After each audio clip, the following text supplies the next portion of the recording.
یہ ایکریمیا کی super secret service کے چیف ہیں، یہ ایک خاص مشن پر یہاں آئے ہیں، بوڑھے نے تعارف کراتے ہوئے کہا اور رچرڈ آرک نے سر ہلا دینے پر ہی اکتفا کیا۔ دیکھو رچرڈ، ہمارے اسٹرانگ روم میں ایک ایسی فائل موجود ہے جسے پاکیزہ کے جاسوس حاصل کرنا چاہتے ہیں۔ ان کے سرگنا کا نام علی عمران ہے اور وہ اپنے آپ کو پرنس آف ڈھمب بھی کہلاتا ہے۔ نوجوان بظاہر انتہائی احمق سا آدمی ہے، لیکن دراصل دنیا کی خطرناک شخصیتوں میں اس کا شمار ہوتا ہے۔ اس کے ساتھ 2 ایشیائی ساتھی اور ایک قوی ہیکل سا حبشی ہے۔ سپر سیکرٹ سروس کو اس قسم کی اطلاعات ملی ہیں کہ یہ گروپ میں لیبارٹری سے اس فائل کو حاصل کرنے کے لیے یہاں پہنچ چکا ہے۔ سپر سیکرٹ سروس انتہائی سرگرمی سے انہیں گرفتار کرنے کے لیے کام کر رہی ہے، لیکن اس کے باوجود ہمیں ہوشیار رہنا چاہیے۔ میں نے تمہیں اس لیے بلایا ہے کہ ہر لحاظ سے محتاط اور چوکنا رہو۔ کسی قسم کی غفلت یا لاپرواہی ہمارے لیے شدید نقصان دہ ثابت ہو سکتی ہے۔ مین لیبارٹری کے انچارج بوڑھے جارج نے رچرڈ سے مخاطب ہو کر تحکمانہ انداز میں کہا۔ بہتر جناب، اول تو ہمارے حفاظتی انتظامات اس قسم کے ہیں کہ کسی کے کامیاب ہونے کی ذرا برابر بھی گنجائش موجود نہیں ہے۔ اس کے باوجود میں ہوشیار اور محتاط رہوں گا، رچرڈ نے کہا۔ ٹھیک ہے، بس تمہیں اسی لیے بلایا تھا، بوڑھے انچارج نے سر ہلاتے ہوئے کہا اور رچرڈ آرک اٹھ کھڑا ہوا۔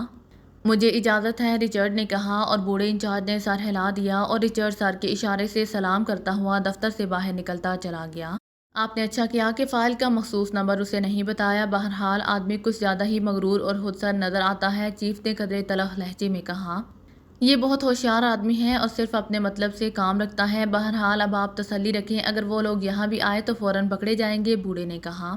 ٹھیک ہے جناب، بہت شکریہ، اب مجھے اجازت دیجیے اور میری درخواست ہے کہ اگر یہ لوگ پکڑے جائیں تو آپ نے فوراً مجھے اطلاع کرنی ہے، کیونکہ یہ لوگ عام پولیس کے بس کے نہیں ہیں، اور اگر سپر سیکرٹ سروس نے انہیں یہاں آنے سے پہلے ہی گرفتار کر لیا تو میں آپ کو اطلاع کر دوں گا، چیف نے کرسی سے اٹھتے ہوئے کہا، اور بوڑھے انچارج نے سر ہلانے پر مصافحہ کر کے وہ دفتر سے باہر نکلتا چلا گیا۔ اب اس کے چہرے پر اطمینان کے آثار نمایاں تھے۔ جوزف نے کار جیسے ہی فلاڈیلفیا کے شہری علاقے کی طرف جانے والی سڑک پر موڑی، اس کے قریب بیٹھا ہوا عمران بول پڑا۔ جوزف، تم کار لے کر کسی اچھے ہوٹل میں ٹھہر جاؤ، میں اور تنویر لیبارٹری جائیں گے، کیپٹن شکیل تمہارے ساتھ جائے گا، عمران نے جوزف سے مخاطب ہو کر کہا اور جوزف نے سر ہلا دیا۔ مجھے آپ کیوں پیچھے چھوڑے جا رہے ہیں؟ پچھلی نشست پر بیٹھے ہوئے کیپٹن شکیل نے چونک کر پوچھا۔ بھئی مسئلہ تنویر کی محبوبہ کا ہے اور کہیں ایسا نہ ہو کہ وہ تمہیں دیکھ کر تم پر پھسل جائے اور پھر مجھے 2 رقیبوں کے درمیان ڈوئل کا فیصلہ کرنا پڑے، عمران نے بڑے سنجیدہ لہجے میں کہا۔ پھر تو میرا ہونا ضروری ہے، ایسا نہ ہو کہ مجھے آپ دونوں کے درمیان ہونے والی ڈوئل کا فیصلہ کرنا پڑ جائے، کیپٹن شکیل نے مسکراتے ہوئے کہا۔ یار کیوں سر کھپا رہے ہو؟ اس کے دماغ میں تو کیڑا رینگتا ہے، یہ تو بکواس کیے بغیر زندہ نہیں رہ سکتا، تنویر نے جو اب تک خاموش بیٹھا ہوا تھا کیپٹن شکیل سے مخاطب ہو کر کہا۔ اور پھر اس سے پہلے کہ عمران یا کیپٹن شکیل کوئی جواب دیتا، جوزف نے اچانک پوری قوت سے کار کو بریک لگائے اور وہ سب اچھل پڑے۔ کیا ہوا؟ عمران نے چونک کر پوچھا۔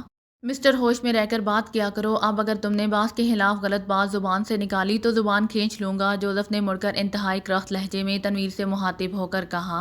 ارے غصہ دکھانے کے لیے کار روکنا ضروری تھی، کار تو چلاؤ، عمران جواب میں جوزف پر چڑھ دوڑا۔ نہیں باس، اب میں یہ برداشت نہیں کر سکتا، میں اس کی گردن توڑ ڈالوں گا، جوزف ابھی تک غصے سے ابل رہا تھا۔ شٹ اپ، میرے منہ لگنے کی کوشش نہ کرنا، میں تم جیسے لوگوں کو گھاس ڈالنا بھی اپنی توہین سمجھتا ہوں، دوسروں کے ٹکڑوں پر پلنے والے ہمیں آنکھیں دکھاتے ہیں، تنویر نے برا سا منہ بنا کر کہا، اور پھر بڑے حقارت آمیز لہجے میں کھڑکی سے باہر منہ کر کے تھوک دیا، اور جوزف کو تو جیسے تن بدن میں آگ لگ گئی، وہ ایک چٹکے سے دروازہ کھول کر نیچے اترا۔ جوزف رک جاؤ ورنہ یہی بیچ سڑک کے ڈنڈا نکلوا دوں گا، عمران نے گرراتے ہوئے کہا، اور جوزف جو تنویر کی طرف دروازے تک پہنچ گیا تھا ایک چٹکے سے رکا۔ اس کا میک اپ شدہ چہرہ پوری طرح بگڑا ہوا تھا، آنکھوں سے شعلے نکل رہے تھے، اس کے رکنے کا انداز بتا رہا تھا کہ اس نے بڑی مشکل سے اپنے آپ پر کنٹرول کیا ہے۔ باس تو مجھے گولی مار دینا، مگر اسے بتا دو کہ جوزف کسے کہتے ہیں، جوزف نے انتہائی غصیلے لہجے میں کہا۔ واپس آؤ جلدی، عمران کی گراہٹ اور زیادہ تیز ہو گئی، تنویر بھی جوش میں تھا، لیکن کیپٹن شکیل نے اسے تھام رکھا تھا اور جوزف ایک جھٹکے سے واپس مڑا اور پھر ہارن بینچ اسٹیئرنگ کے سامنے بیٹھ گیا۔ اس کا پورا جسم غصے کی شدت سے ابھی تک لرز رہا تھا، لیکن ظاہر ہے عمران کی گراہٹ سننے کے بعد وہ اس کے حکم عدولی کا تصور بھی نہیں کر سکتا تھا۔ اس نے جبراً اپنے آپ پر کنٹرول کیا اور پھر کار چلاتا ہوا آگے بڑھتا چلا گیا۔ اب پتہ چلا کہ میں تنویر کو کیوں ساتھ لیے جا رہا ہوں، آگ اور بارود کبھی اکٹھے نہیں رہ سکتے، عمران نے کیپٹن شکیل سے مخاطب ہو کر کہا، اور کیپٹن شکیل ہنس کر سر ہلانے لگا۔ تھوڑی دیر بعد کار فلاڈیلفیا کے شہری علاقے میں داخل ہو گئی اور ایک سڑک مڑنے پر ہی ایک بڑے سے ہوٹل کی عظیم الشان عمارت سامنے آئی تو جوزف نے کار اندر کی طرف موڑ دی۔ شکیل، تم اور جوزف اتر کر اندر جاؤ اور 2 کمرے لے لو، میں ضرورت پڑنے پر وائس ٹرانسمیٹر استعمال کروں گا، عمران نے کہا، اور پھر کار رکتے ہی جوزف اور کیپٹن شکیل اتر کر نیچے چلے گئے جبکہ عمران نے اسٹیئرنگ سنبھال لیا۔ تنویر، تم میرے پاس آ جاؤ، عمران نے تنویر سے مخاطب ہو کر سنجیدہ لہجے میں کہا، اور تنویر خاموشی سے پچھلی نشست سے اٹھ کر ساتھ والی سیٹ پر آ کر بیٹھ گیا اور عمران نے کار واپس کمپاؤنڈ گیٹ کی طرف بڑھا دی۔ یہ کار آرول جانسن کی تھی۔ عمران نے مادام ٹیلر کے محل سے نکل کر فون پر آرول جانسن سے رابطہ قائم کیا تھا اور اس پر وقت امداد پر اس کا شکریہ ادا کیا۔ آرول جانسن ان کی رہائی اور پھر مادام کے اس طرح کے انجام پر بے حد خوش ہوا تھا۔ اس کے بعد عمران نے اس کی کار کی فرمائش کی اور آرول جانسن نے اسے ایک کوٹھی کا پتہ بتا دیا۔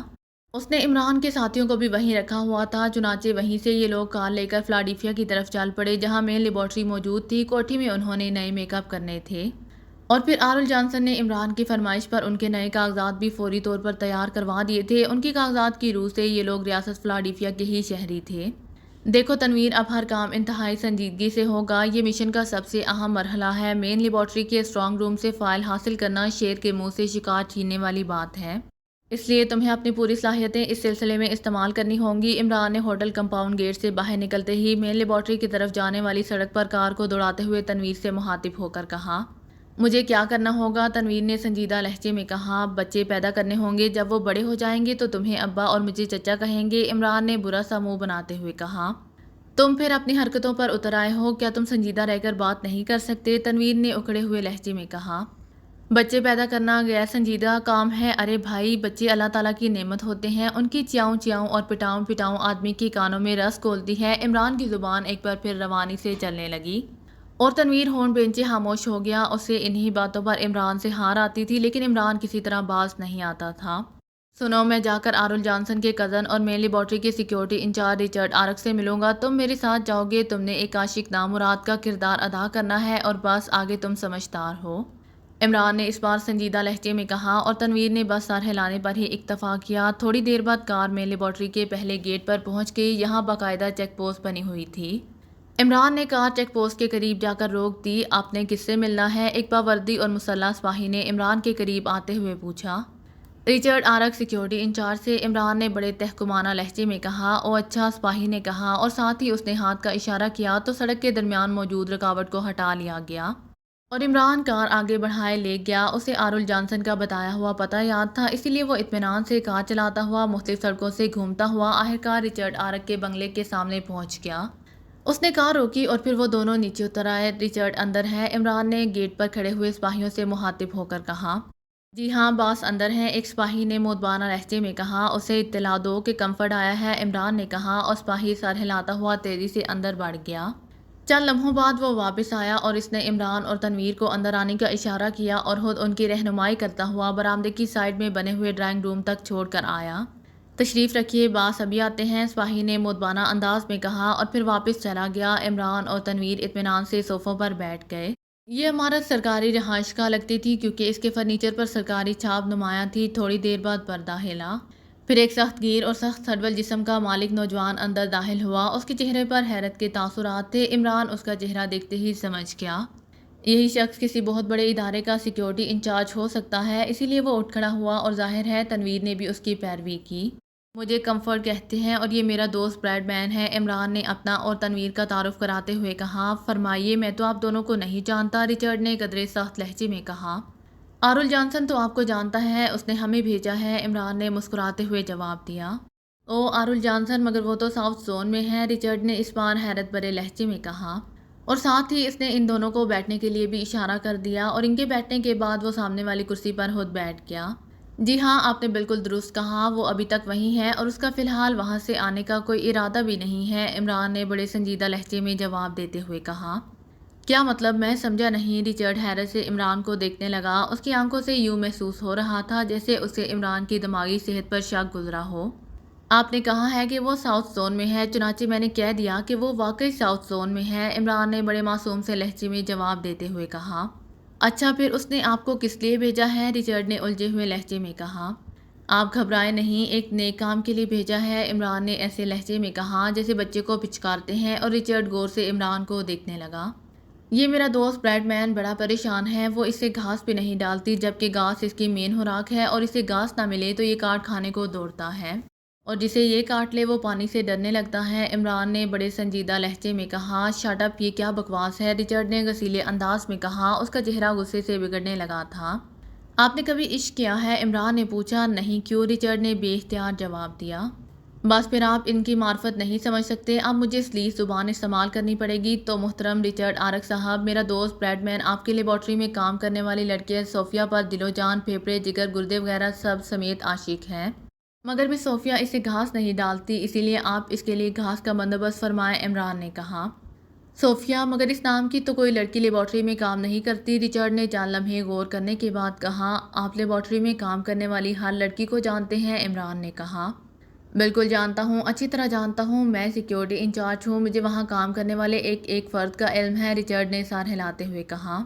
تو پھر لیبارٹری انچارج جارج بیسٹ کی پرسنل سیکرٹری مس صوفیہ کو نہیں جانتے؟ یہ کیسے ہو سکتا ہے؟ عمران نے حیرت بھرے لہجے میں کہا۔ مگر اس کا نام تو روزی ہے، رچرڈ نے کہا۔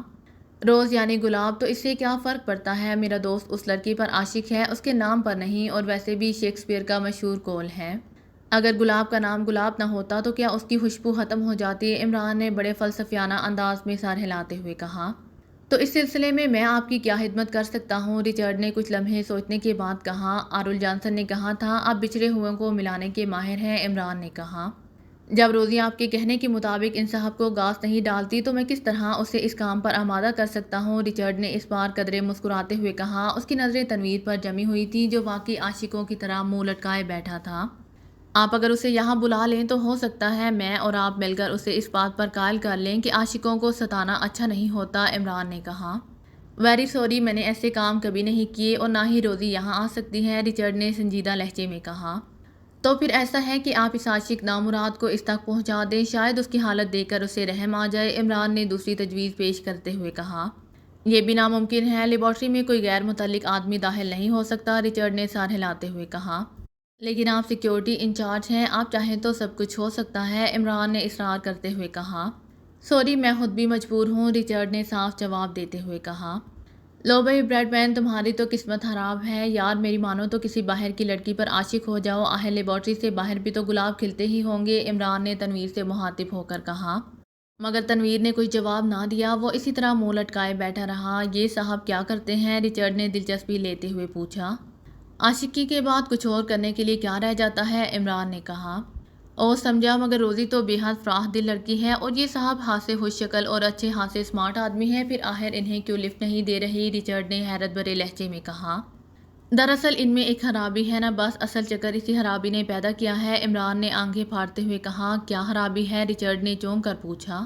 یہ کاٹ کھانے کے عادی ہیں، میں نے 1000 بار سمجھایا ہے کہ بھائی بغیر کاٹے ہی کھا جایا کرو، مگر کیا کروں، یہ بات اسے سمجھ ہی نہیں آتی، عمران نے سر ہلاتے ہوئے کہا۔